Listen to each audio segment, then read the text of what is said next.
Hola, bienvenidos a Esquina Literaria. Les estoy compartiendo la lectura de este libro, La grasa no es como la pintan.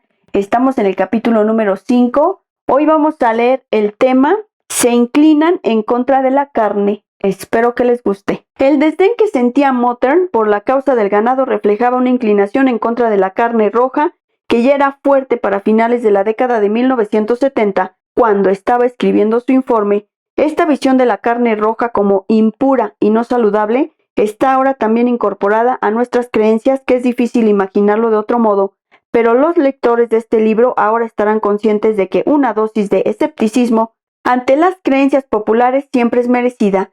¿Cuál es la evidencia científica en contra de la carne roja?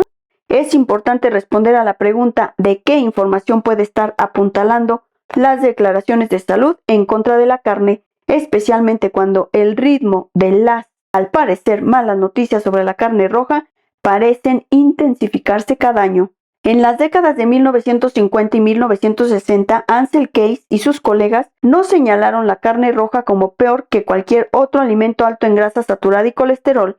La carne roja, el queso, la crema y los huevos se condenaban igual por su capacidad de elevar el colesterol total y entonces provocar potencialmente enfermedad cardíaca.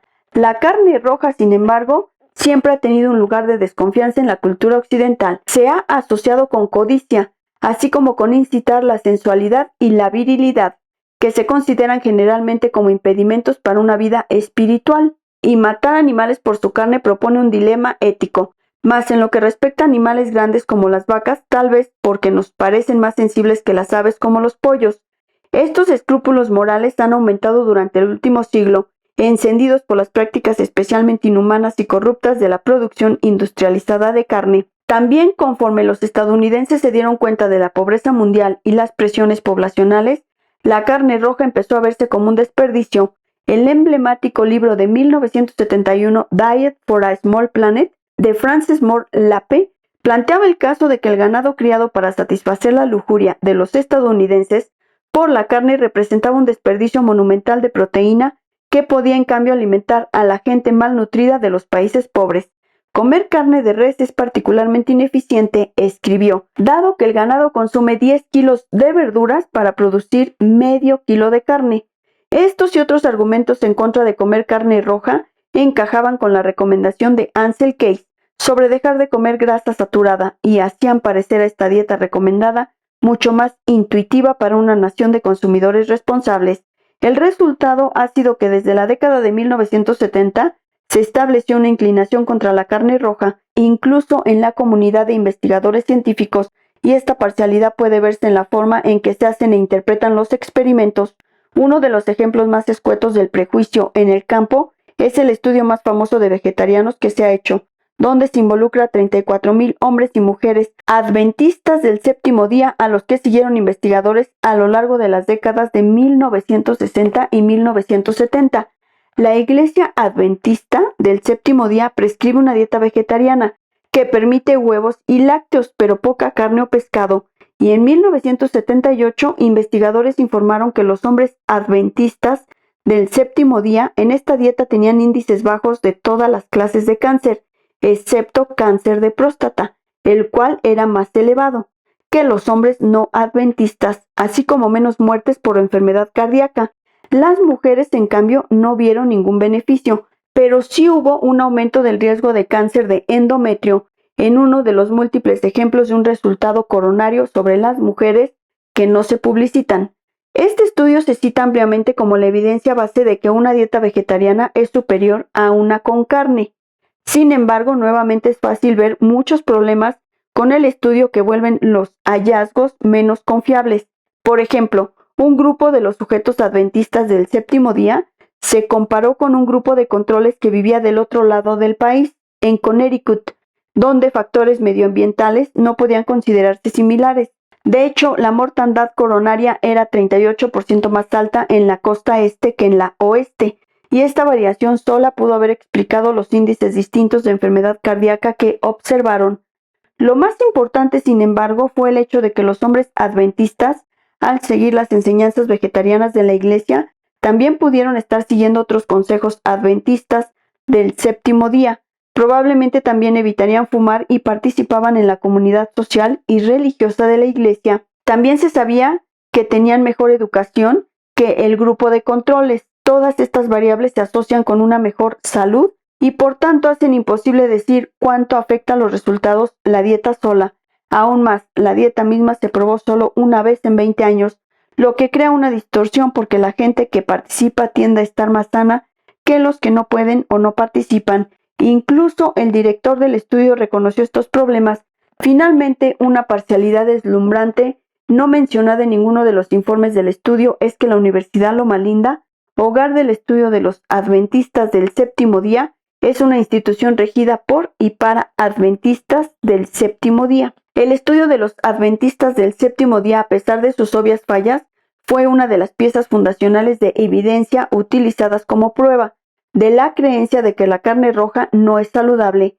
Estudios más recientes citados para solidificar esta idea contienen fallas similares. El 12 de marzo de 2012, por ejemplo, hubo una profusión de encabezados particularmente aterrorizantes, incluyendo uno del New York Times. Riesgos: más carne roja, más mortalidad. Este artículo se refería al hallazgo de una investigación que indicaba cómo solo 90 gramos de carne roja al día se asociaban con un riesgo de 12% más de morir en general, incluyendo un riesgo de 16% más de muerte cardiovascular y un riesgo de 10% más de muerte por cáncer.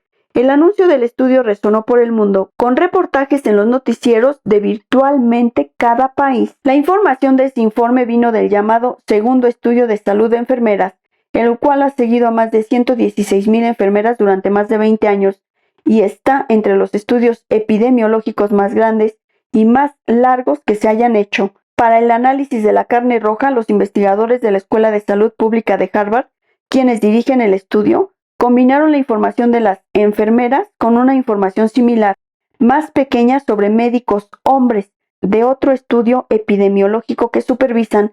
En los cuestionarios que respondían estos médicos y enfermeras, los investigadores descubrieron una asociación entre comer carne roja y una reducción de la mortandad.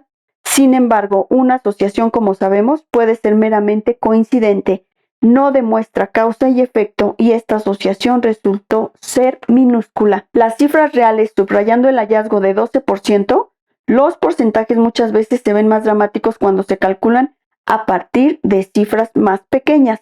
Muestran que el aumento en el riesgo de mortandad solo era una persona entre 100 a lo largo de los 21 años del estudio.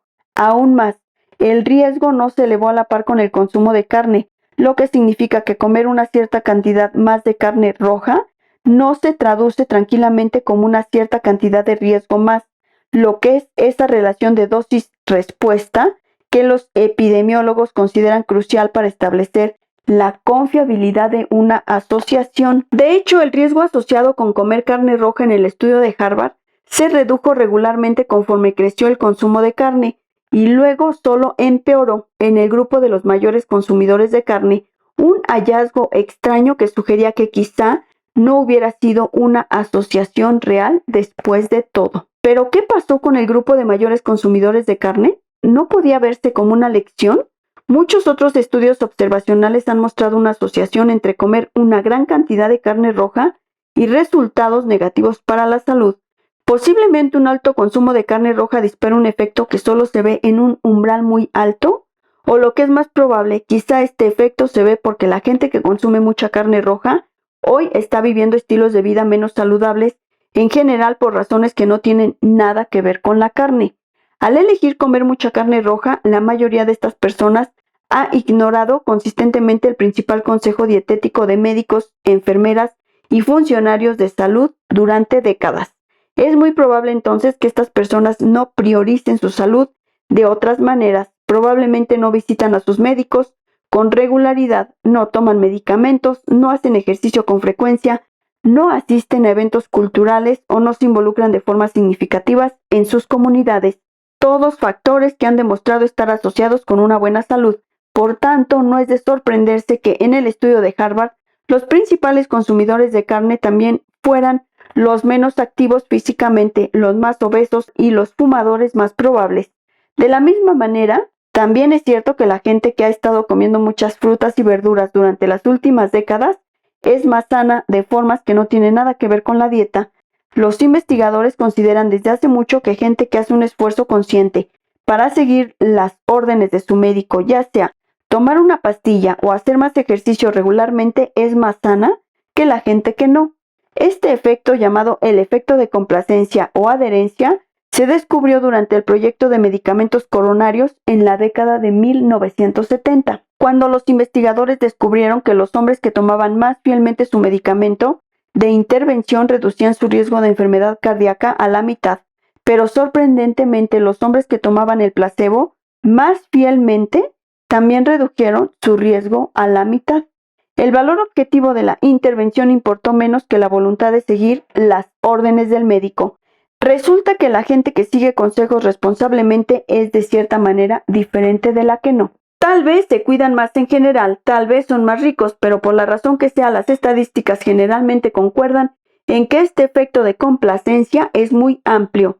Por tanto, cualquier asociación encontrada entre comer carne y enfermedad, para que sea significativa, debe ser lo suficientemente grande para superar este efecto de complacencia, así como otras variables confusas. Sin embargo, como la pequeña asociación que los investigadores de Harvard encontraron en su estudio de 2012, las asociaciones vistas entre el consumo de carne roja y la enfermedad cardíaca generalmente han sido mínimas, un detalle científico que los líderes de los estudios tienden a no enfatizar y que los medios de comunicación principales también han dejado pasar en general. La misma clase de evidencia débil penetra en el otro problema mayor de salud, asumido en relación con la carne roja, el cáncer. De acuerdo con un informe de 2007 por el Fondo Mundial para la Investigación del Cáncer y el Instituto Americano para la Investigación del Cáncer, un documento de 500 páginas, que es la crítica más acreditada de la dieta y el cáncer realizada hasta ahora, la carne roja causa cáncer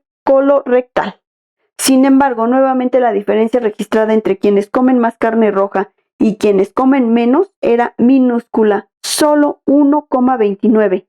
Esta cifra, llamada riesgo relativo, fue incluso más baja para la carne procesada, solo 1,09. Esto dista mucho de la evidencia convincente, como la llamó el informe de 2007, dado que el Instituto Nacional del Cáncer mismo recomienda interpretar con cuidado cualquier riesgo relativo por debajo de 2. Los expertos arremetieron contra los hallazgos de carne roja en el informe por estas y otras razones. Como un crítico señaló, en todo caso, la evidencia disponible solo podía apoyar un vínculo con los llamados carcinógenos, HCA, generados cuando la carne roja se cocina o fríe, y como veremos más adelante, este aparente efecto carcinógeno bien podría tener menos que ver con la carne misma y más con el aceite en que se fríe. Espero que les esté gustando la lectura de este libro, La grasa no es como la pintan. Seguimos en el capítulo número 5. Si te gustó la lectura, dale like, compártela, déjame tus comentarios.